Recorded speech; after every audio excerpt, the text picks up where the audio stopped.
uma carência muito grande aqui na região e a gente está pensando, né, de forma objetiva, assumir essa posição. Dando isso, né, no quarto encontro dos administradores, eu vou convidar o meu presidente, Wagner Siqueira, para dar a continuidade. Obrigado. Muito obrigado, Daniel. Nós somos muitos, mas somos intensos e participativos, certamente. Nós vamos ter hoje um evento especial dentro de uma programação que o Conselho tem realizado em relação à gestão das organizações através das artes. A gente tem procurado vincular fundamentalmente o que é produzido, né, na história da humanidade em termos de cultura, no cinema, no teatro, na literatura em geral, na pintura, na música, e correlacionar esse conhecimento, essa informação, essas obras que são eternas, né, dizem que a arte, né, imita a vida, costumo dizer, mas a arte é mais forte quando ela traduz a própria vida, ela é complementar. São obras que ficam permanentes na história do homem. Não há organização sem pessoas, se relacionando com pessoas para a concepção de objetivos. Então nós temos programas hoje, vamos estudar aqui através de uma peça que foi envolvida em cinema, que é 12 Homens e uma Sentença, é um filme de 1957, né, que foi Oscar na época. É um filme que tem 1 minuto e meio de cena externa, que não é tão externa, porque é dentro do prédio, o resto é dentro de uma sala, foi um filme de Oscar, que veio do teatro. Nesse filme nós vamos estudar fundamentalmente os estilos de liderança a partir da análise dos personagens. Então, mais importante para nós do que a compreensão e quem se o réu vai ser culpado ou inocentado é o entendimento dos estilos, os comportamentos, as atitudes e os impactos que esses comportamentos, essas atitudes dos personagens do filme têm nos circunstantes, nos interlocutores. Que é assim também que acontece nas orientações no cotidiano das empresas. A partir dessa referência, vamos estudar então os estilos de administração, o estilo de liderança praticado nas orientações. A gente tem tido outras experiências, não queremos deixar de estar aqui em Campos, toda a região do Norte Fluminense, em especial no município, na cidade de Campos, que tem uma tradição fundamental para a nossa profissão, para o nosso país, para o nosso estado, a importância que a cidade de Campos sempre teve na história do Brasil e continua tendo a força de sua economia, de sua pujança, do seu crescimento em diferentes ciclos históricos. A gente tem também nós estamos fazendo uma encenação dramatizada de uma peça chamada Rei Lear, de Shakespeare. Gostaria de fazer aqui no teatro, mas com um público um pouco maior, porque aqui não tem problema, é bom porque pouco. Mas, né, aliás, são 12 nomes aqui. Nós somos, né, um pouco mais. Né, mas ali, numa peça de teatro, um teatro muito grande, com pouca gente, a gente vai ter dificuldade. Precisa fazer um grupo massivo para podermos, então, fazer o Rei Lear nos próximos 2 meses. Convidar vocês para estarem ligados na nossa rádio e na nossa TV do Conselho, que está sempre transmitindo. Esta sessão de hoje, daqui a 10 dias, vai estar na nossa TV integralmente, como tem de outras cidades, como nós temos feito, e outros eventos do Rio de Janeiro, também na cidade do Rio de Janeiro. Eu estava agora mostrando para a colega, naquele meu smartphone, na nossa rádio. 24 horas no ar. Você está querendo ouvir uma música boa? Liga a rádio do Conselho. Rádio do Conselho, claro, é o web, né? Pelo computador. Você está trabalhando no seu computador, está ouvindo uma boa música, uma boa dica, algum colega falando, algum professor, algum empresário, algum administrador público, dando uma opinião, participando de um programa, participando de um debate, sempre com música. Sempre com música. A televisão tem uma programação também 24 horas no ar hoje. Quando vocês quiserem algum vídeo específico, é vídeo, como é tratado, ligou para no ar. Ela está rodando direto na programação da grade, né? Quando você quer um vídeo específico, quero ver o vídeo do encade de Campos, né, que se realizou no dia 8 de outubro, de 2012. E está lá, você vai ver de novo quantas vezes quiser. E aí, claro que a televisão tem que parar para assistir, enquanto você não vai ficar escutando só o som. E na rádio é só o som. Então, nós vamos ver no filme hoje 12 homens e uma sentença, como disse. O júri americano é diferente do júri brasileiro. O júri brasileiro são 7 e eles não podem falar do julgamento entre si. Existe, inclusive, um oficial de justiça que fica tomando conta em nome do juiz para que eles não troquem opiniões. Eles podem falar de outros assuntos. Sobre a questão do júri, eles não podem falar. Depois eles respondem um questionário e o juiz, em função das respostas aos questionários que o juiz passa para eles, ele vai julgar o réu inocente ou culpado. O júri americano não é assim.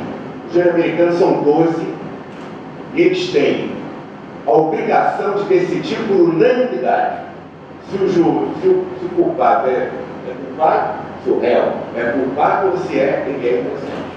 Quando há uma dúvida razoável, e aí o conceito é importante, né? O conceito de dúvida razoável, se há dúvida razoável, normalmente induz para o réu é considerado inocente, tá certo? Então, é um processo em que um cidadão, um jurado, influencia muito o outro. Há uma intensa discussão e debate. Eles têm um prazo. Se não chegarem a consenso, e o juiz vai arbitrar se é tempo suficiente ou não, se eles não chegarem a consenso de unanimidade, depois de muita discussão, presos numa sala onde não podem sair, o juiz convocará outro juiz. Mas se chegar ao nível, ele vai estar envolvido com o problema. Nós vamos assistir exatamente isso. Eu não estou dizendo que o sistema brasileiro é melhor ou pior. Não estamos analisando. Os advogados, o grupo de direito, costumam analisar esse filme à luz da questão do valor, né, do júri popular, que é o caso do júri popular. Nós vamos, os psicólogos e psiquiatras também analisam esse filme sobre o perfil e sobre as questões psicológicas e psiquiátricas de cada um dos personagens do filme. Não é o nosso caso. Vamos analisar o foco da gestão, da liderança, dos estilos de administração. E vamos trazer para vocês aqui alguns comentários. Os colegas já formados há algum tempo vão relembrar algumas teorias, algumas questões que estudaram em relação ao impacto que cada um desses estilos coloca na realidade do trabalho em equipe, no mundo das interpretações, na família, no trabalho, na sua igreja, no seu clube, na sua associação de moradores, enfim, no seu centro espírita, onde você estiver. Essas circunstâncias sempre têm influência no comportamento das pessoas e no impacto que esse comportamento causa nos circunstantes. Nós vamos ter um filme de 1h10, depois a gente vai ter essa exposição que eu falei, e aí quem quiser fazer pergunta no meio da exposição pode fazer, não há pergunta indiscreta na resposta. Depois vamos fazer um debate se quiserem, se tiver um debate faremos, e aí terá um sorteio que a Marta vai fazer uns poucos brindes do conselho, mas são trazidos de coração, e depois um pequeno, que ela chama de coquetel, que não é de coquetel, é um lanchezinho, né? Eu digo que não tem coquetel porque não tem bebida alcoólica, né? Porque não pode, o TCU não deixa, o Ministério do CP não deixa, o Ministério do Serviço Público, uma coisa horrorosa, né? Como se fosse isso, né? Tem seco em cima da gente, né? Então a gente vai fazer uma confraternização aqui na sala do lado, não é isso? Então vamos ao filme. Bom, se nós olharmos aqui a questão, vocês viram que o filme estava tremido. Nós tivemos um problema aqui com o data show, que aqui também vai continuar tremido. Perdoem o problema, na próxima vez a gente acerta isso. Se nós olharmos quaisquer organizações, pequena, grande, a média, ou lucrativa, não importa. Não importa, qualquer empresa, média, lucrativa, pequena ou grande, nós vamos encontrar 3 elementos fundamentais. Sem eles, não há organização. Pessoas se relacionando com pessoas. Se nós tirarmos todas as pessoas aqui da associação comercial, não vamos ter uma organização. Vamos ter, fundamentalmente, um prédio. Só a organização se houver pessoas. Segundo, resultados, gols, objetivos. Pessoas se relacionando com pessoas para a concepção de objetivos, concepção de gols. Nós tínhamos aqui, nesta equipe, 12 jurados querendo chegar a um resultado que era condenar o réu culpado por inocente. Em todas as organizações é assim. E o terceiro processo que existe na organização, nesse tipo de equipe, a liderança estava com o coordenador, né? que era o treinador de futebol, mas no terceiro elemento é a hierarquia. Todas as orientações, as pessoas se relacionam com pessoas para a concepção de determinados objetivos através da hierarquia. O que muda são os usos diferenciados da hierarquia, em distintas organizações, em distintas circunstâncias, mesmo dentro da mesma organização.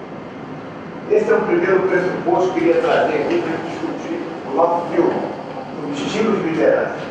Nós estamos considerando aqui um conceito de administrar e forçando uma barra, considerando que administrar e liderar seria palavra sinônima. Eu sei que existe uma vasta literatura, né, explicitando essa diferenciação, mas também existe uma vasta literatura misturando isso. Aqui, para efeito de exposição, nós estamos considerando administrar e liderar. E administrar é obter resultados através de terceiros, através de pessoas. Pessoas se relacionando com pessoas para a concepção de determinado objetivo, e isso é administrar. Terceira ideia que gostaria de trazer ao grupo aqui é liderança. Liderança é um processo, portanto é mais simples, não, é muito mais complexo do que se fala. É um processo que é função do líder, dos liderados e da situação. Não é só do líder, não é só dos liderados, não é só da situação, é dos três. Mudou um, muda o processo todo. Mudou o líder, muda o processo de liderança. Mudou a situação, muda o processo de liderança. Mudou os liderados, mudaram os liderados, muda o processo de liderança. Portanto, a liderança é uma função que não é tão simples como os livros às vezes nos mostram. Os livros não baseados em pesquisa, aliás, nós do Conselho estamos desenvolvendo uma profunda irritação contra esses livrinhos de autoajuda. Isso está gerando uma subliteratura intelectual para nós, profissionais de administração, muito grave, porque para ser livro de autoajuda, qualquer um pode ser administrador. Não precisa ter formação em faculdade, ficar estudando, se esforçando. Basta ler um livrinho que não tem nenhuma base em ciência, em pesquisa e nada. O autor resolve escrever, muitas vezes transcreve texto do Corão, da Bíblia, cita um, cita outro, mistura um com o outro, né? Aí tem os 7 hábitos do mundo inteligente, como fazer amigos e influenciar pessoas, né? Organizações criativas, organizações espirituais, uns nomes mais loucos. E aí? Isso não é ciência. Isso não tem. E para tratar a administração como livro de autoajuda, essa profissão não sobrevive como profissão. Ela serve para qualquer um. Claro, uma pessoa que tem um problema, ler um livro de autoajuda, talvez para essa pessoa poderia ser muito bem, talvez a igreja também, conversar com o pastor também, conversar com o pai de santo também, ou conversar com um amigo também, e até ler um livro de autoajuda, mas isso não é ciência, isso não é livro de administração, porque não tem base em pesquisa. E a gente precisa condenar isso, porque cada vez mais os professores citam nas faculdades mais livros de autoajuda e cada vez se vê mais, junto com o livro de administração sério. Mas é preciso tomar cuidado com isso. Portanto, o líder é fantástico, o líder, né, os nomes aí, mas veja que um processo sofisticado como esse, como é delicado. Vamos continuando. Temas em debate sobre liderança principais, tem outros, mas estamos tratando aqui de, vamos considerar 3. Primeiro, liderança situacional versus líder de melhor estilo. E o líder depende da situação, é a situação que determina o líder, é o líder, é a teoria das lideranças situacionais.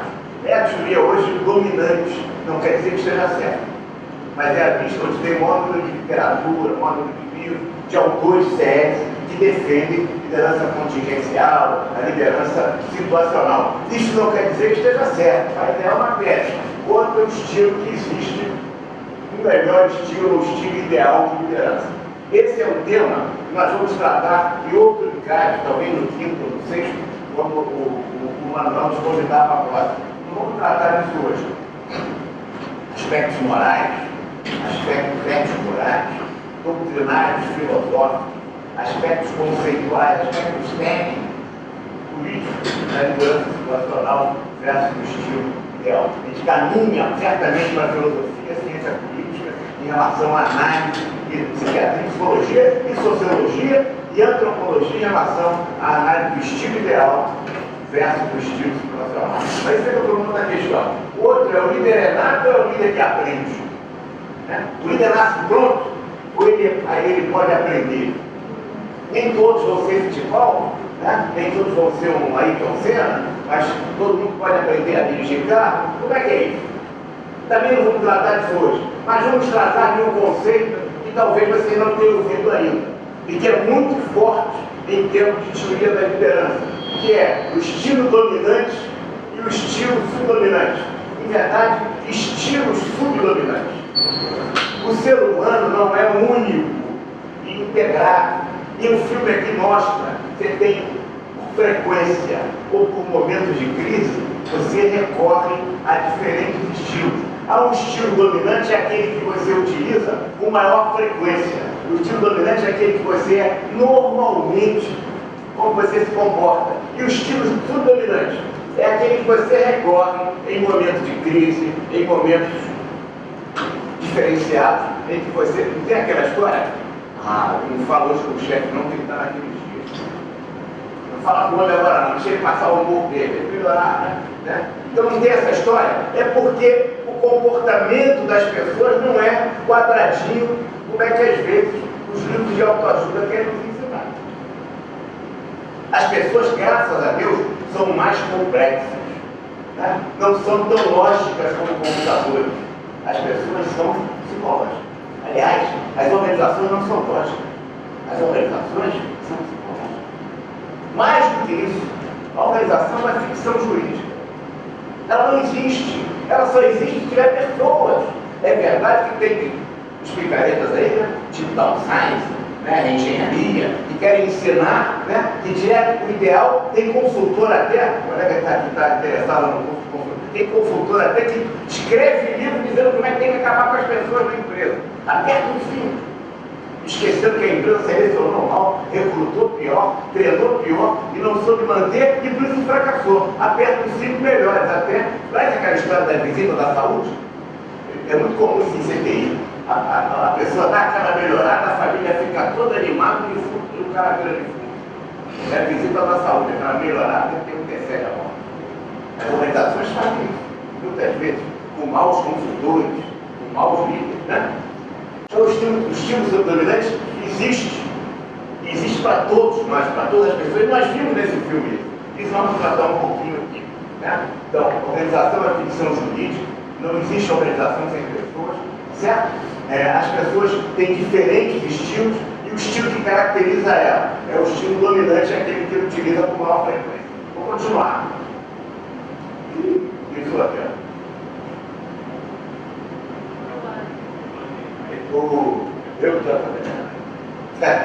Eu estou pegando aqui uma teoria que foi muito importante, e é muito importante, mas está muito esquecida, porque no estudo da administração, nós estamos vivendo a Idade Média, uma idade das trevas, nas faculdades, no centro de desenvolvimento, inacreditável. Essa é o cor aqui, já está bem imprimido, olha aqui, James Bond, foi traduzido no livro dele, um dos livros dele foi traduzido para português em 1977, chamava Script Gerencial. Eu estou pegando porque tem pessoas e objetivos, gols. Nós pegarmos aqui um eixo vertical e um eixo horizontal, colocamos aqui no eixo horizontal, orientação para resultados, o foco no gol, foco nos objetivos, foco na produção, nas metas, tá certo? E considerado que o mínimo seria um para orientação para resultado e um para orientação para pessoa no vertical. Se eu andar para cá, eu vou 1, 2, 1, 3, 1, 4, melhor. Fica assim, 2, 1, 2, 3, 1, 4, 1, 5, 1, 9, 1, tá certo? E o 9, 1 seria o máximo de orientação para resultado. Estamos convencionando chamar isso. Seria o estilo 9-1 de gerência, aquele em que a pessoa estivesse mais voltada para o gol, para os objetivos, para resultado de produção, está claro? Tá.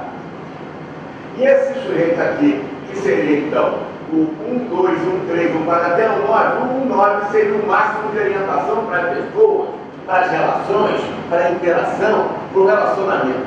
Tá? E teremos aí esses dois eixos. É claro que O meio do caminho seria o 5-5, 5 para a pessoa e 5 para a produção. E o máximo de orientação para a pessoa e máximo de orientação para a produção seria o 9-9. Aí teríamos os 5 estilos básicos. Claro que 9 para cá e 9 para cá temos 81 estilos. Vamos tratar só de 5. É isso? Ela é professora de matemática. Não é bem isso, né, mano? Vamos lá, então. Orientação para resultados dado pelo filme. O típico, clássico 9-1, estilo autoritário, voltado para a tarefa, que ia condenar o cara, tem que ter um resultado de qualquer maneira, não importa a forma, era o proprietário do serviço de mensageiros, o famoso autor do cinema mundial, DJ Cora, que faz esse personagem que é o 9-1. Em contrapartida, o publicitário seria o 9, o máximo de orientação para relações. O torcedor que queria estar doido para assistir o jogo e acabar aquele julgamento logo, tornando a paciência dele, seria um mínimo de orientação para resultado, um mínimo de orientação para a pessoa. Teria o 5-5, que era o dirigente do grupo, né, o orientador informal ali, que era o coordenador do grupo, que era o treinador de futebol, e o 9-9, o arquiteto que o ator sendo contracenado pelo ator Henry Fonda, o pai da Jane Fonda. Né? É o 9-9. E nós vamos tentar mostrar para vocês aqui, olha que loucura. Eles são parecidos, tão diferentes, né? Cada um dos seus comportamentos. Então, vamos tentar discutir aqui agora com vocês que este aqui, 9-1, este 9, este 5 e este 1 são iguais. E que este 9-9 aqui é diferente desses 4. São iguais não na prática, não no comportamento explícito, não na parte do iceberg que aparece fora d'água, mas na parte do iceberg que está dentro d'água e que vai conduzir o comportamento dele numa direção nesse sentido.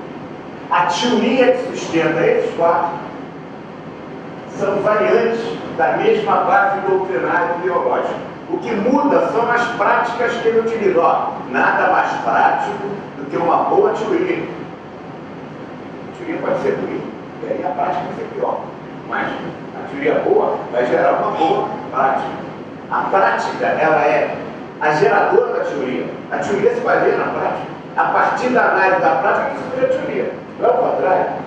Né? A teoria na prática é diferente, não. A teoria é uma prática diferente, porque ela é ruim. Mas a teoria é uma boa, não é nada melhor do que uma boa teoria. Vamos continuar. Vamos olhar aqui o estilo dominante do personagem, que é o proprietário do serviço de mensageiro, que é o estilo autoritário clássico, que é o estilo descrito como os professores das faculdades, nós professores, descrevemos, né, como aquele que é o modelo clássico da escola clássica de administração. Né? É um estilo autoritário, disciplinador, e pressiona o tempo todo para fazer valer sua opinião. Ele pouco se importa com os sentimentos, percepções e opiniões dos outros. Ele impõe suas ideias, né? Quem tem que pisar no carro dos outros. Ele quer fazer valer a sua opinião, é isso. É um destinado tudo voltado para resultado. Quer sempre ganhar nas discussões. É um ganha-perde. Ganha os resultados, se ganha as pessoas. Perde as pessoas. Tá?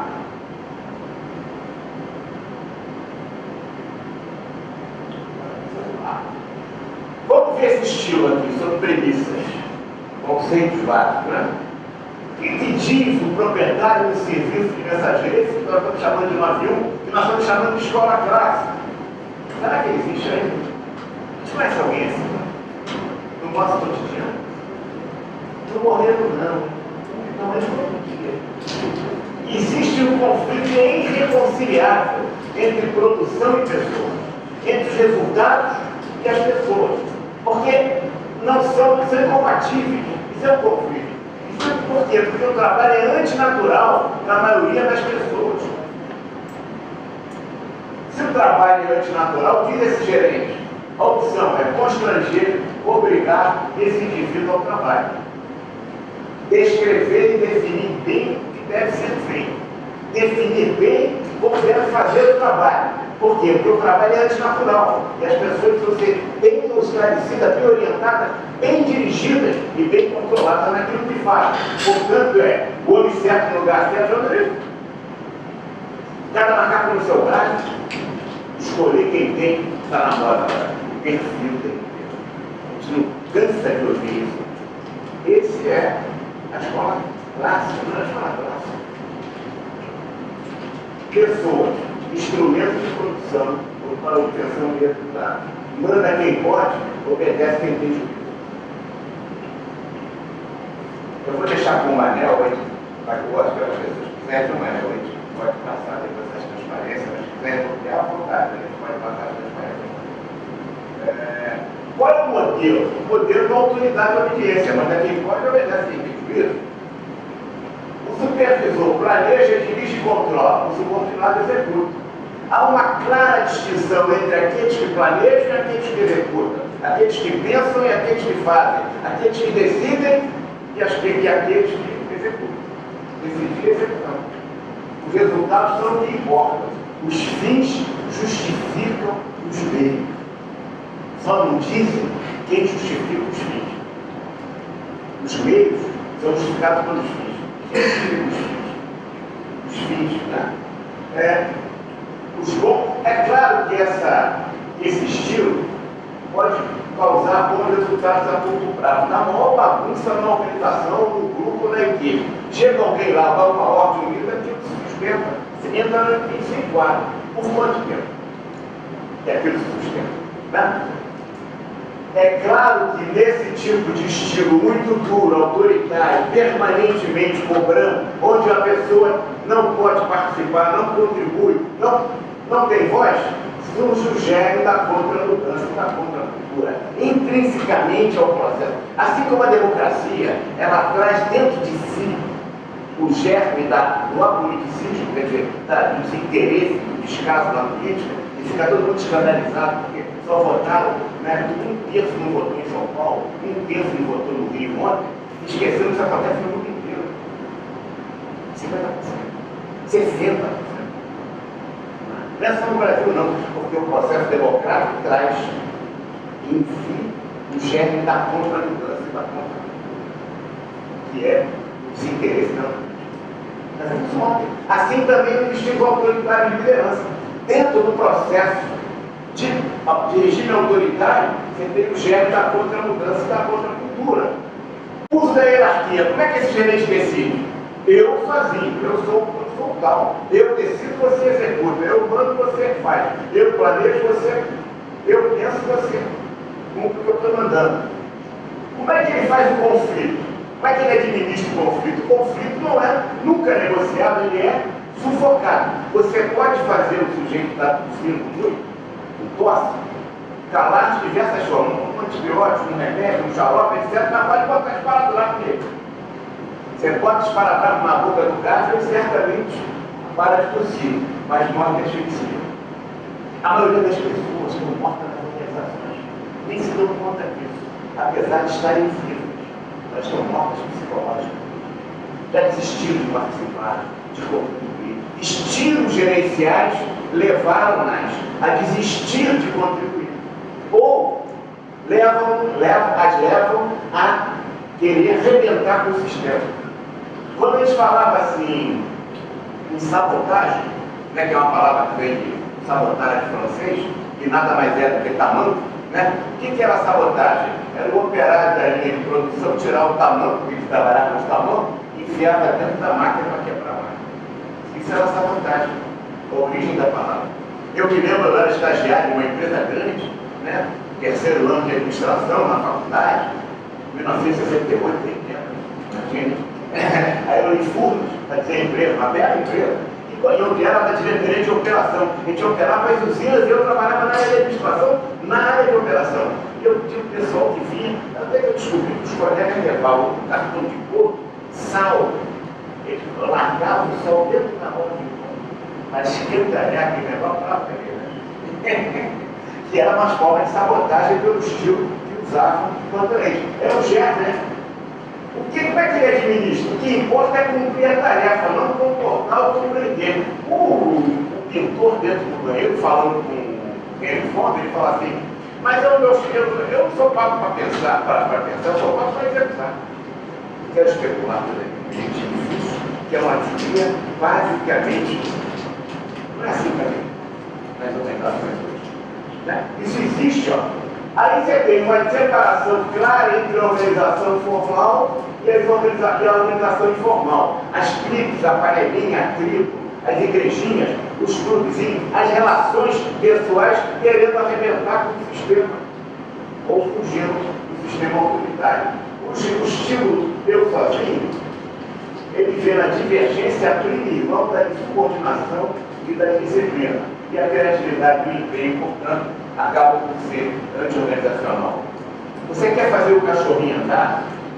Você tem diversas maneiras. Uma maneira é dar um CD, chute no traseiro. Tem o que quer dizer o quê? Chute no traseiro. O cachorrinho anda. Mas é você que quer fazer o cachorrinho andar. Ele não quer andar, não.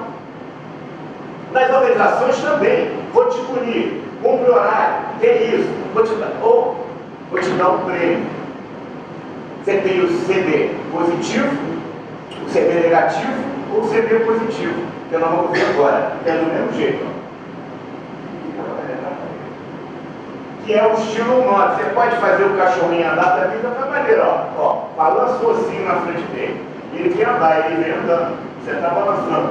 Você não tem motivação, você tem movimento. Pela ameaça ou pelo prêmio. O estilo é o mesmo. A teoria é o mesmo. O comportamento é que é o outro. A explicitação, a parte do iceberg que está fora, é que é o outro. Nós estamos falando de teoria. Nada mais prático do que uma boa teoria. Não, até ser forçado a tomar partido, o publicitário demonstra uma relativa indiferença ao resultado do júri. Ele fica rabiscando, faz o jogo da velha, ansiosos para ver tudo acabar, mantém a conversa guiada constante, com o fim de estabelecer boas relações. Tá? Quer ser aceito e agradar o interlocutor. É uma relações humanas, o boa praça, o grupista, o country club, o tapinha nas costas, o vaselina, o cara quer o simpático na organização. E a gente gosta tanto dele que a gente até produz.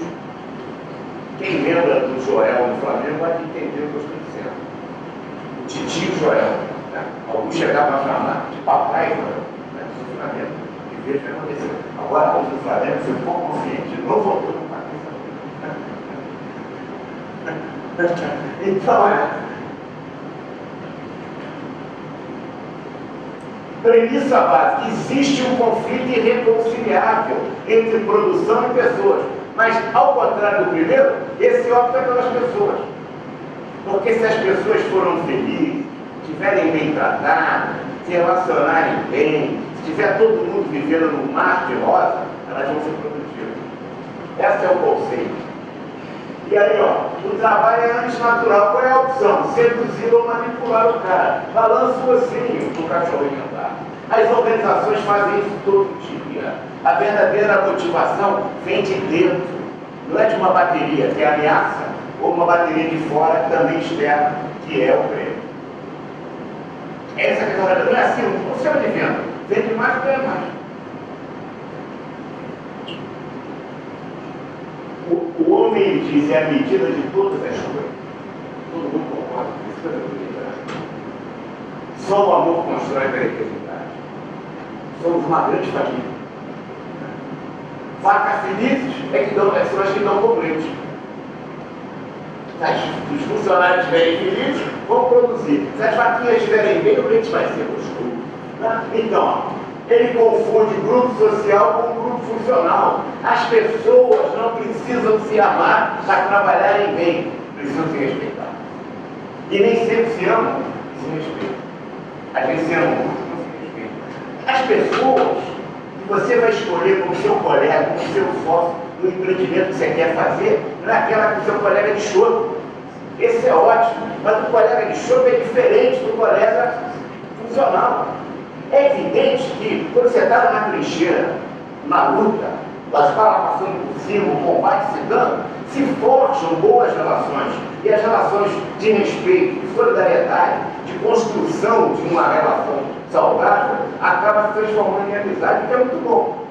Mas não quer dizer que para eu poder ser funcional, a minha mulher ou o meu marido pode não ser o melhor colega para trabalhar comigo na minha empresa, apesar de se amar, mas está muito bem na família. Não é por aí, então. Isso leva ao mínimo denominador comum de desempenho.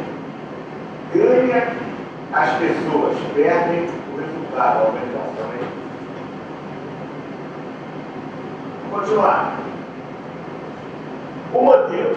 O gerente publicitário, que nós estamos chamando de nome, né? Que é uma variante um do outro, do mensageiro com o publicitário, em verdade, eles têm a mesma teoria. O comportamento deles é diferente. Ambos descreem na natureza do homem. Ambos acham que o trabalho é antinatural como para todas as pessoas. Só que um quer empurrar, CD negativo, CD, né? E o chute no traseiro positivo, e o chute e o CD negativo e CD positivo, balançando o ossinho ou a cenoura. Aí sempre fixa algo reais. Quando vocês começarem a ver gerentes falar para vocês assim, precisamos aumentar a produtividade, né? Precisamos, mas ele não diz como, né? Ele não diz como é que vai fazer, ele não diz quem é o responsável por quê, em quanto tempo, de que maneira, de que forma. Ah, generalidade, o nosso objetivo é o homem, mas como? Essas coisas, esses lugares comuns são maravilhosos. E todo mundo concorda, todo mundo acha lindo, mas não pega resultado nenhum. O objetivo dele é como organizar o trabalho de modo que as pessoas se sintam felizes e confortáveis. Eu não sou contra, pelo contrário, acho que é muito positivo. Mas aquela festinha de mês, do aniversariante do mês, é um acontecimento nessa organização. E o futebol no dia anterior, fim de semana? Segunda-feira ninguém trabalha, está todo mundo discutindo. Só o futebol, futebol, né? E o festa de Natal, festa de fim de ano. Já começamos a pensar em julho, para programar a festa de dezembro. Né? Festa junina, né? O churrasquinho do fim de semana. Somos todos amigos, meus amigos. É ótimo que sejam amigos, mas são também só pessoas nacionais que trabalham, sem usar, e focam no objetivo concreto, na realização de um e do outro.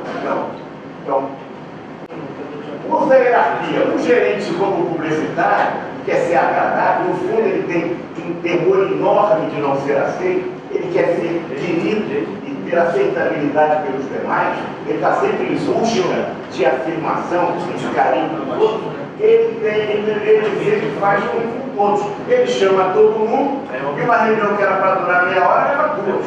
Porque está todo mundo, tem que participar todo mundo de tudo, todo mundo tem que dar um palpitezinho, né? Senão o foi convocado para a reunião. Conflito, harmonia superficial, ele está sempre dourando a pílula, está sempre olhando o lado positivo daquilo que é bastante negativo e reduzindo um chefe, nem o primeiro são notícias boas e para o subordinado ele está sempre reduzindo as notícias ruins. E ele vai com isso intermediando. Às vezes é um bom gerente, é um bom técnico. E aí o subordinado bota a mão nas costas dele, em vez de ele se fez o pé, ele olha, está péssimo no trabalho. Ele, em vez de fazer o funcionário fazer de novo, reorientá-lo a como fazer, dar as instruções adequadas para ele fazer, não faz isso não. Ele diz assim, pode deixar que eu faço, e leva o trabalho para casa, e põe em sua família, e faz sozinho. Aquela obra-prima, né? E ele só é capaz de fazer, mas ele nunca orienta o subordinado. O gerente tem uma incapacidade treinada para fazer pelos outros. Ele quer fazer pelas próprias mãos. Ele acaba sendo empregado dos seus corpos. Né? E aqui, ó, a criatividade é o foco da dimensão social. Eu disse, na relação, na reunião, né? Depois tem um outro, aquele bem, né? Mínimo tarefa para as pessoas, mínimo de tarefa para resultado, produção. Que é o torcedor, ausente de corpo presente. Como tem jeito disso, pessoas disso na organização. E a gente pensa que é só no serviço público. E empresa privada também. E como tem. E às vezes são até promovidos por isso. É o ausente de corpo presente. Não se envolve com as decisões, exceto para alcançar objetivos pessoais. Acabar logo o julgamento para ir para o jogo. Não é para ir para o jogo, ele não estava nem aí para o resultado do jogo. Se o rapaz ia ser condenado ou não interessava. Interessava que ele queria ir para o jogo. Já tinha comprado, tá? Como dizem na hora do filme, o bilhete do futebol estava quebrando o bolso dele. Constantemente está contando anedotas que nada tem a ver com o tema de discussão. Veja bem, O 19, o publicitário, conta piada sobre o tema. Esse que está fora do mundo, contando piada sem foco, né? Circula pela sala, consulta o relógio, joga a bolinha de papel, pergunta pedindo você torce, diz que o Neymar vai jogar, não vai jogar, discute quem vai participar, permanece neutro do princípio ao fim, até quando muda de posição. Ele tem aí, ele muda de posição independentemente da questão de convicção. Ele é o ausente de corpo presente. Qual é a premissa dele? Existe um conflito irreconciliável também entre produção de pessoas e o trabalho é antinatural para a maioria das pessoas, mas para ele é autopreservação. Como manter a organização e continuar na folha de pagamento? É o camaleão organizacional, ele está sempre mudando de corpo, mas se manter no esquema. Sem fazer nada, de preferência, para não se expor. Como é que ele consegue ser visto e não ser lembrado? É uma habilidade difícil. Existe gerentes assim. Vamos ver. Qual é o modelo dele? É a sobrevivência. Como é que eu vou ficar na empresa, garantir minha folha, meu salário? Se puder arrumar uma promoçãozinha melhor, uma gratificação também. Mas o meu negócio é sobreviver. E aí, cada subordinado faz o que quiser, contanto que não me aborreça. Não vem me aborrecer com ideia, não, porque ele se incomoda. Aí, ó, ele está sempre meu. Para cima ele leva a mensagem neutra, para baixo ele leva a mensagem neutra. Ele nunca contamina nada com a sua avaliação pessoal para não se expor.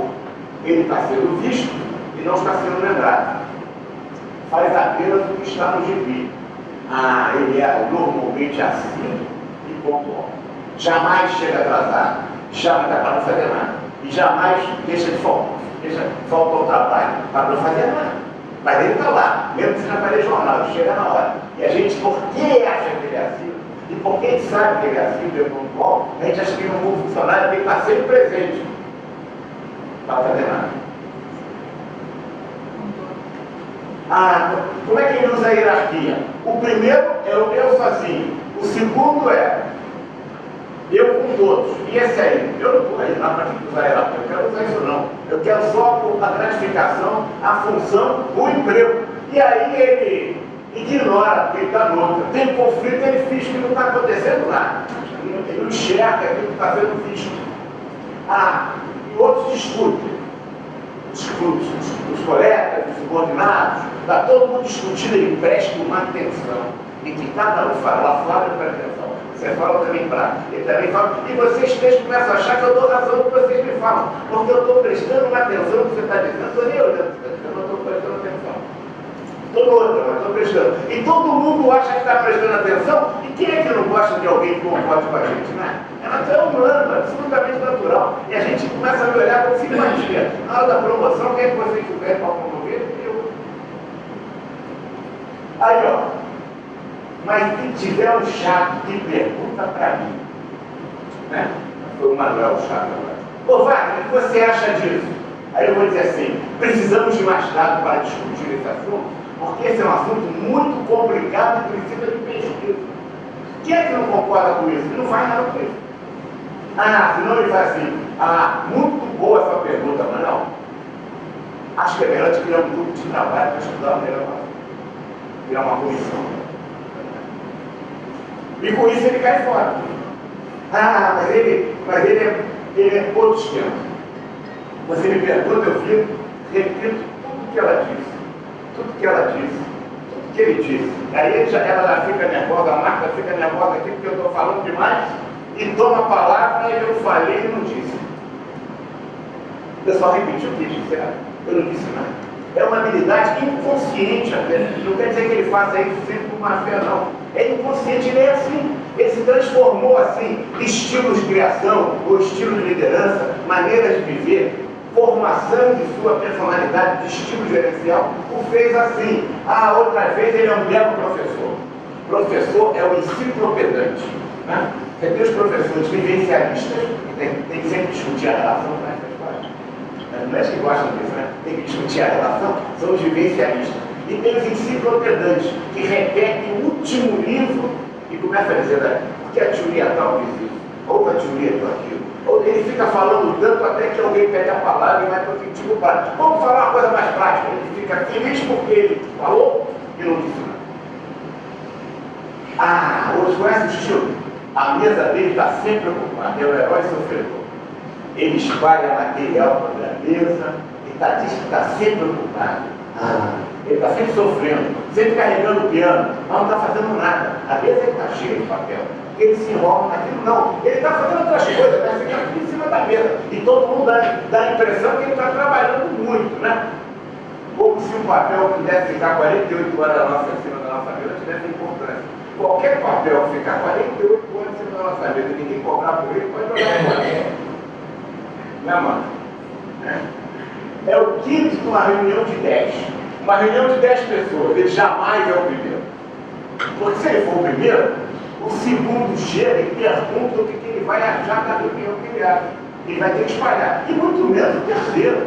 Se for o terceiro, os dois começam a brigar, vão pedir a opinião dele, vai ter que dar opinião. Ele é o quinto, o quarto, o sexto, jamais o décimo. Porque o décimo vai dar a impressão para os outros que ele está desinteressado, que ele não quer saber da reunião, que a reunião é uma bobagem. Então ele, para não pegar a mão, ele é o quinto, o sexto, o quarto, chega no meio, a turma está brigando, ele fica prestando atenção em cada um, e não está pensando em nada, e todo mundo está achando que ele está concordando. Ele sempre está assim, o tempo é o senhor da razão.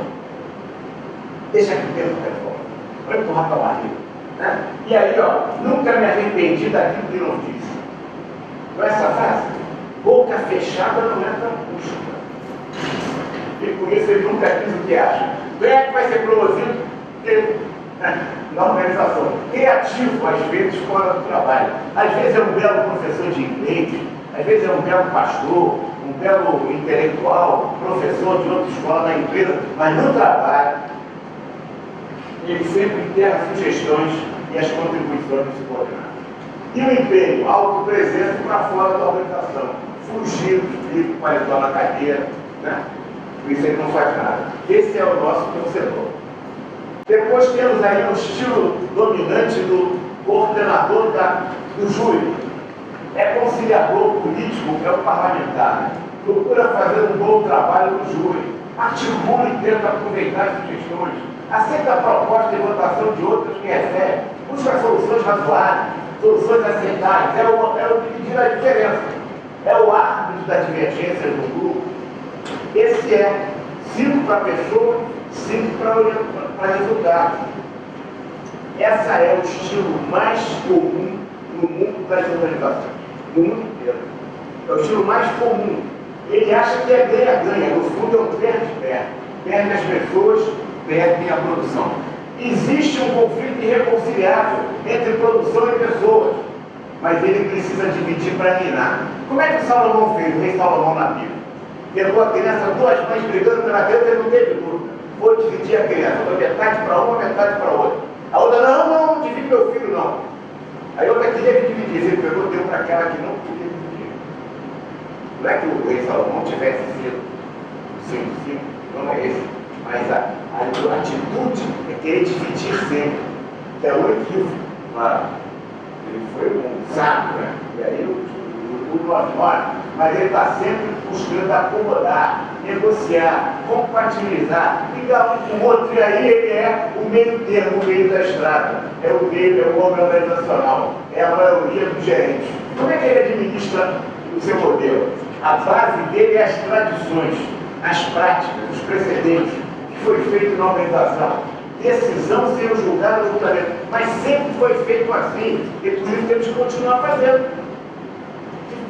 Sempre. O que está dizendo o manual, o regulamento? O que diz no livrinho lá de Zio Dutra, né? O que está no livrinho, que é a Constituição? É o estilo burocrático de gestão. Ele busca as relações de referência do como sempre foi feito, mantenedor do status quo, do status, da situação, tá certo? Ele busca, portanto, soluções viáveis, mas nem sempre as melhores. Olha as frases, vocês vão lembrar, hein? Cuidado para não falar muito dela. Hein? Vamos evitar os extremos.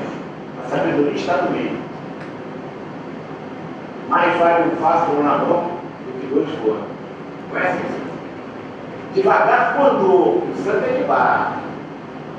Devagar se vai ao longe. Nem tanto ao céu, nem tanto à terra. Né?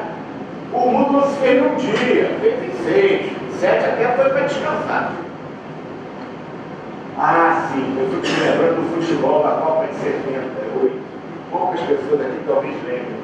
Quando o Brasil, né, foi o campeão moral. Nós não perdemos nenhum jogo, não perdemos nenhum jogo, mas perdemos a Copa para a Argentina. E o governo interno, o treinador do time falou assim: ah não, o Brasil é um campeão moral, não perdeu nenhum jogo, como campeão moral? O campeão foi a Argentina que levou a taça. Né? É o estilo impossível que tem diferença. A sabedoria está no meio. Né? Como é que ele faz no conflito da hierarquia? Jamais ele reúne a equipe toda. Ele chama um e conversa. E sai, fecha a porta. Porta aberta, não, fecha a porta. Ele chama outro. Sabe esse cara que tem um leitinho morido na bandeira? Escondido. Na bandeira, normal, naquela bainha certinha. Não é que manja o leitinho morido? Ou agora tem também uma barrinha de cereal. Assim, manja. Ou um biscoito creme crack com leitinho morido. É isso. Ele chama um e fala, chama outro e fala, chama outro e fala. Ele sabe tudo. Ele junta tudo e ele resolve. Um a um, para não ter conflito. Ele quer agradar a gregos e troianos. É o perde-perde. Perde as pessoas, perde o resultado. É a ditadura da maioria da votação. O maior equívoco que a gente acha que democracia é sempre voto. Voto é uma parte importante do processo democrático. Mas só voto não dá democracia. Por exemplo, o ditador de comando é eleito. O ditador de comando é eleito. Nem sempre o voto. Tinha um presidente na General Motors, na GM, que foi o cara que tirou a GM Filipina, passou a foto, chamado Alfredo Sloan. Esse cara era o autor, o executivo e pensador que mais influenciou o pensamento de Peter Drucker. Aliás, os livros do Peter Drucker, ele sempre faz referência ao Alfredo Sloan. E ninguém se lembra de ler o livro do Alfredo Sloan, que foi onde o Peter Drucker foi ler. Não estou dizendo que o Peter Drucker não tem a média, ao contrário. Estou dizendo que ele é uma referência de executivo. E ele dizia assim: a pior coisa que existe é a ditadura do consenso. Quando todo mundo está pensando igual, vou pensar um pouco, para ver se não tem oposição. Porque dizia um cara muito mais importante para nós brasileiros, que foi o Nelson Rodrigues, assim: a unanimidade é burra. Quando todo mundo pensa igual, pensa que pode ser o consenso do erro. Vamos pensar um pouquinho mais. Né? E aí, ó, votação, a democracia é voto sim, mas é fundamentalmente participação e voz. A democracia fundamentalmente é minoria e maioria, onde a minoria tenta convencer a maioria e a maioria tenta explicar para a minoria os seus pontos de vista. E um entende o outro, pode não concordar e vai para fora. Mas um tenta convencer o outro na discussão e no debate, na racionalidade, que não é o caso aqui. Esse aqui está sempre no consenso. Consenso são coisas tão extremas, cada pessoa tem o seu consenso. E acha que o seu consenso é muito melhor que o outro. E ele tem horror ao bypass. Esse gerente, quando o subordinado vai falar com o chefe dele, né, passando por cima, ele fica atacado. Me bypassou, está pensando o quê? Está pensando o quê que me bypassou? Como se a organização não tivesse que se organizar e fluir a comunicação. Né? Fluir a comunicação. Vamos continuar aqui. Como é que é a criatividade desse gerente, dessa equipe, desse estilo de liderança, do treinador? Né? É com base na cópia, na adaptação. Ele não está inovando, ele está copiando o que está todo mundo fazendo. Ele vai repetindo o que todo mundo está fazendo, vai fazer o mesmo. Ele está sempre na crista da onda. Como é que está a onda? Estou na crista, estou junto com ele, não estou na frente da onda. Benchmark é fundamental para ele. Não é que seja ruim, mas ele só trabalha com benchmark. Ele nunca ousa, ele está sempre seguindo a maré. Certo? O equilíbrio entre status quo e mudança. É preciso equilibrar a mudança com a manutenção do status quo da situação. Brainstorm é ótimo, gosta, adora o brainstorm. Não que seja necessariamente ruim, é o excesso de brainstorm. Todo mundo dá ideia, escolhe algumas, o que está de consenso, o que foi mais votado e decide por aí. Empenho, homem organizacional. A antiguidade é posto. O resto da galera tem mais que ralar. Quem a antiguidade é posto. A galera tem que ralar. Né? Porque não é ainda aquilo que a antiguidade é posto. E finalmente vamos aqui para aquele que é o estilo diferente em termos de teoria. Os 4 anteriores eram iguais. Era o genuíno interesse pela tomada de decisões, era a palavra que vale. Né? Ele está estabelecendo o tempo todo, ele falou, tem certeza, em nenhum momento ele disse que era inocente. Ele disse que havia uma dúvida na quadra. Discussão e deliberação, que busca o consenso. Consenso não é maioria. Consenso é a minoria entender a maioria entender a minoria e não concordar. Ou concordar. É um tentar ter o direito de convencer o outro por argumentos. Formar convicções. Busca compreender os argumentos dos demais, porque não concorda com ele. Introduz crivos de racionalidade, testar a validade do testemunho e da legitimidade das premissas dos demais jurados. Ele busca a excelência do desempenho da equipe e a automotivação. Busca de otimização de resultados e da automotivação. Quer dizer, as pessoas podem se automotivar. Não precisam de chute no traseiro negativo, nem chute no traseiro positivo. As pessoas não precisam de bateria externa. As pessoas podem ser os seus próprios geradores. E quando as pessoas são os seus próprios geradores, elas vão andar porque querem. Não é porque querem que elas andem. E elas vão trabalhar porque querem, porque se realizam naquilo que fazem. E uma pessoa que está motivada não quer trabalhar menos, quer trabalhar mais. Uma pessoa que está motivada pensa o dia inteiro naquilo que faz. Porque o gerador dela está dentro. Ela está produzindo energia dentro de si. Essa é a diferença. O outro está buscando uma bateria externa para fazer a pessoa ter energia. Bateria pelo chute no traseiro, bateria pela sedução. Eu não sei qual é o pior, se é o empurro ou se é o puxar. Vamos lá. Qual é a premissa básica? Veja, ele não diz que o conflito não existe, ele diz: o conflito é inevitável e inerente à organização, à equipe, à interação humana. Mas o homem pode resolver esse conflito. Pode, não quer dizer que vai. Veja bem, ele é probabilístico, ele não é determinístico. Ele diz: é preciso conhecer pela experiência quem pode resolver, quem não pode, é preciso tentar. Localizar as causas e administrá-las. Portanto, a opção, administrar conflito à mesa. O conflito pode ser administrado. Vamos continuar. Modelo, autodireção e autocontrole. As pessoas podem se autodirigir e se autocontrolar no trabalho se adequadamente motivadas. Ele não diz que as pessoas se autodirigem e se autocontrolam. Se as condições objetivas de trabalho forem propiciarem a motivação, elas podem se autodirigir e se autocontrolar. Portanto, o desafio não é o chute no traseiro, nem atrair o cara, nem dividir as diferenças. É como motivar adequadamente as pessoas, como criar as condições adequadas para que as pessoas possam se autodirigir no trabalho. Algumas delas não vão fazer, mas talvez a maioria faça.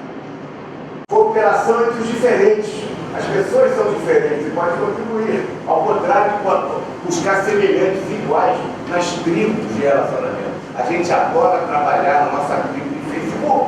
A gente adora trabalhar na nossa tribo empresarial. A gente acaba convertido na nova religião do trabalho.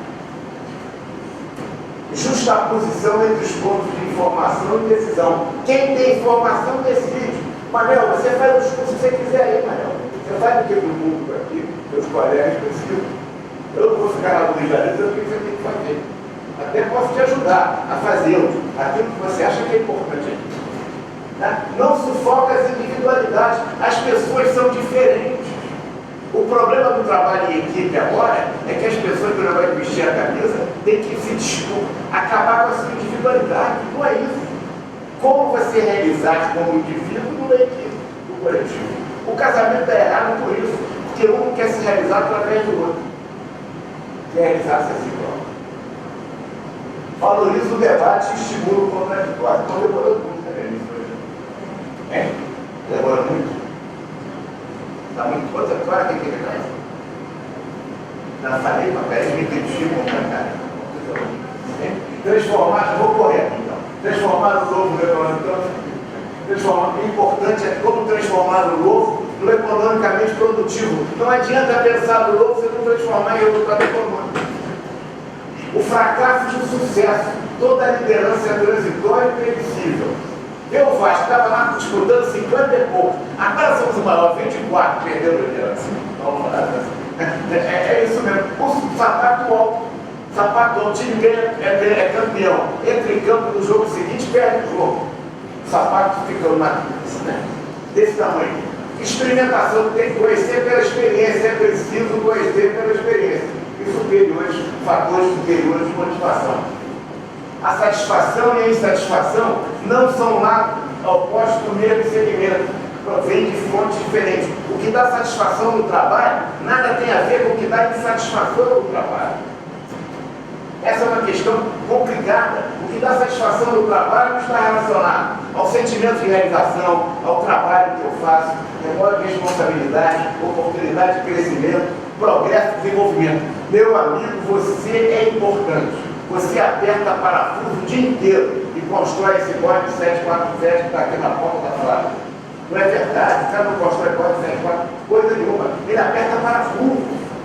Tem gente, tem livro de autoajuda que pode fazer aquele negócio. Você que é importante, você não põe tijolo, você constrói uma catedral. Já ouviu essa cascada?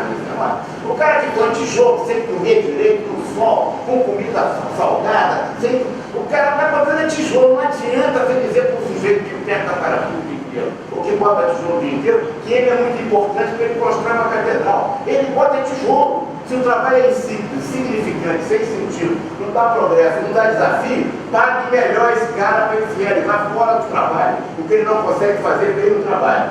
Ah, não posso pagar mais, então vai ter problema de moral. Ah, então automatiza o trabalho, faz máquina fazer. Ah, também não posso, então vai ter problema de moral. Então acaba com o trabalho, não posso acabar, então aguenta. Você não vai ter nunca essa pessoa satisfeita, fazendo um trabalho burro, insípido e insignificante. Não há salário que me leve a querer mais salário. Não há comida que não me leve a querer mais comida. Por mais que eu coma hoje, vou ficar 2 dias sem comer, eu vou ter fome.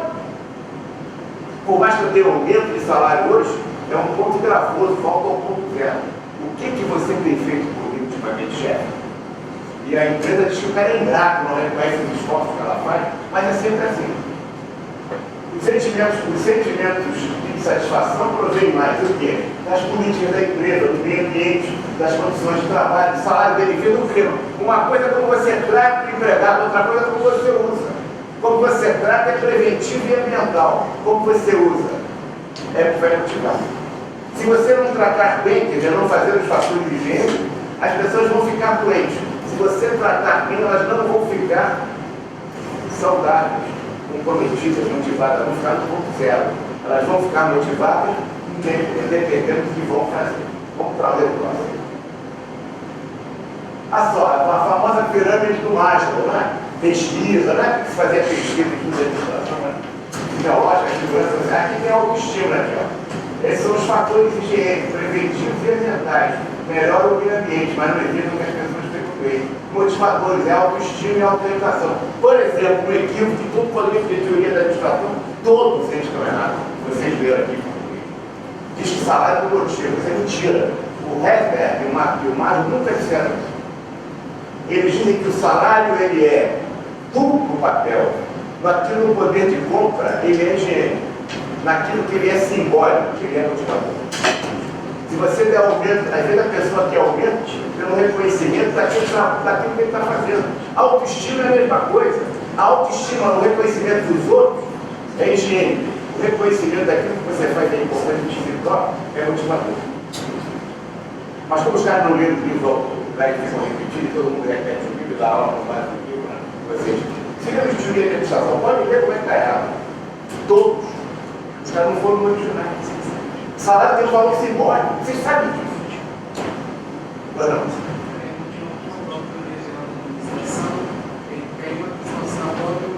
Salário era dando valor simbólico. Ele tem duplo papel, entendeu? Ele tem dupla função, assim como uma autoestima. O autor fala isso, não é com base no que ele achava, não, com base na pesquisa que fez. Em 200 e poucas empresas. Então, autorrealização e excelência nada mais desigual do que tratar do que estilo a busca do consenso que está falando aqui, a maioria, e antes que a marca dele bate. Aqui, ó. Olha aqui, ó. Eu, teoria X, teoria Y. Esse aqui é o claro, eu fazia, lá no livro da hierarquia. O 1 a 1, teoria X. O ausente, teoria X. Um com todos, teoria X. Y. Que é o problema? Quem pode contribuir? A teoria X diz aspectos humanos da empresa, duplas matérias. Dado como quem não tem acesso a esse livro, não estiver na biblioteca, tem um site do conceito. Os livros todos. O trabalho é inerentemente agradável para a maioria das pessoas. Esse não diz o contrário. O trabalho é inerentemente agradável. Veja, a teoria X não é o contrário de Y, são diferentes, em frequências diferentes, em pontos de onda diferentes. Ele diz, o trabalho é tão natural se as condições são favoráveis. A maioria das pessoas não é ansiosa nisso. A maioria das pessoas é ansiosa, não. Eu te digo, o autocontrole é frequentemente indispensável na concepção dos objetivos da orientação. Não quer dizer nem que é sempre. Eles estão dizendo que eles afirmam coisas distintas. Eles não afirmam o contrário, como o livro de teoria da administração correta também afirma. Até para você estudar teoria X, viu? Eles também afirmam que um é o contrário do outro, está errado. Hein?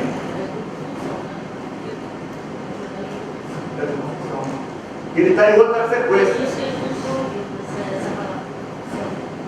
E os professores dizem que é o oposto, o professor Antônio. Eles são diferentes. Duas coisas podem ser diferentes sem serem contrárias. A maioria das pessoas tem pouca criatividade e iniciativa. Ele diz a criatividade e a iniciativa, não quer dizer que a maioria tem a criatividade. São amplamente encontradas as pessoas que se realizam no trabalho. Porque as pessoas que se realizam no trabalho têm criatividade e iniciativa. E nós sabemos que é isso mesmo. Pelo senso comum. Aí, ó, a motivação ocorre apenas em necessidades fisiológicas de segurança. Não. O ser humano é mais complexo, ele se realiza sociais, autoafirmação, autorização, tanto quanto ao livro das necessidades. O que motiva é a busca de satisfação, isso é outra novidade. É a busca de satisfação da necessidade insatisfeita. O boi está satisfeito, não sabe nem tem consciência da força que tem.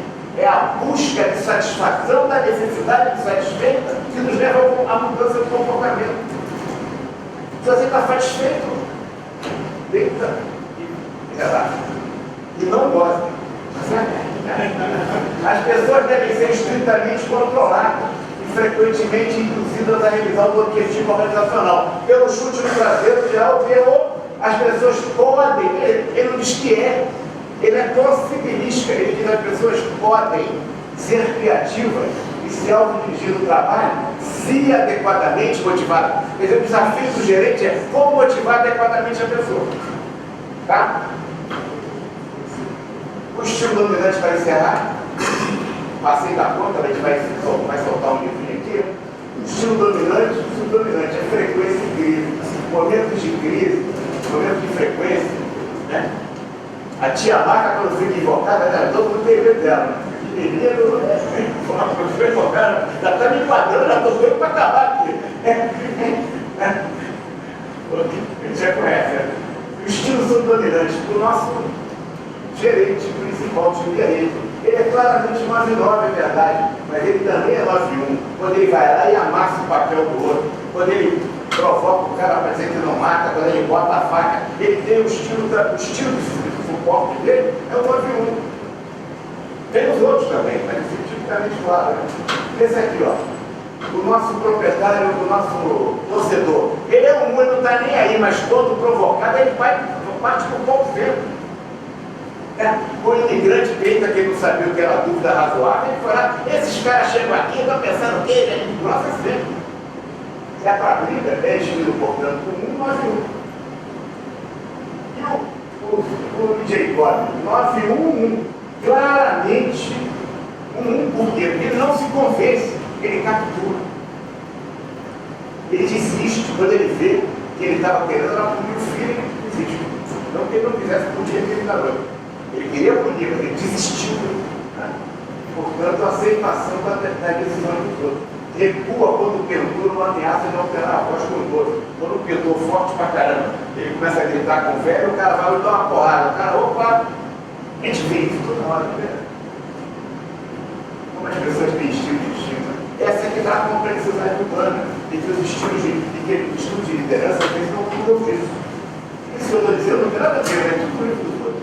Né? Esse também, ó. Esse é um 9, sempre em relações, mas quando peitam ele, vira. Não, desculpa, não vai ser. Esse é tipo um 9, ele vai sempre por 1. Fica no ping-pong, querendo agradar o country club. Ele vai para lá, ele vai para lá e para cá, parece uma bola de tênis. O cara até diz isso, né? Mas ele também fica na dele quando provocado, que fica sem interesse em qualquer. E finalmente o nosso coordenador da reunião, que é claramente um conciliador, um apaziguador, parlamentar, que tem momentos que ele até senta-se na mesa dirigindo a língua e dá as costas para o povo. De tão um que ele se torna. O que você quer que eu faça? Ele já desiste. É um, captura. A gente vê isso toda hora, né? A todo momento. E os gritadores são mais evidentes, mas nos outros estilos também. Muito obrigado.